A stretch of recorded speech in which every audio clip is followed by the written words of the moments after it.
So it took, as I said, it took us about 3 years to figure out what we were doing with our first home. And we filled up, and some folks stayed with us, and the demand grew. And the house next door came up for sale. And my wife, Suzanne, was out there one day and came back in and said, hey, the house next door is for sale. And so we said, let's do it again. I think this is a positive thing. Let's move. We bought the house next door. A few years later, that filled up, and we bought another house. And a few years later, every 2 years or so, we would expand just through demand.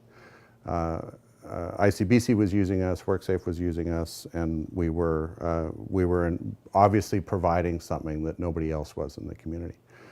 Then in 2006 or 2007, Interior Health came out with a request for proposals to develop a specialized program for brain injury in the interior.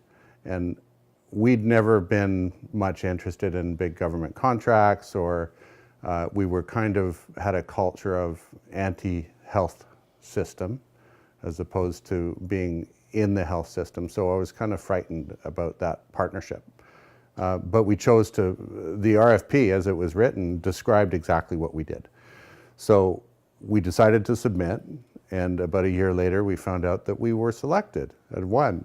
To our later we found out that we were, and that really was a huge step in our evolution, because I think it opened us up to the power of partnerships and the power of integrating our services outside of a small group home, but into the larger healthcare system and having real impact.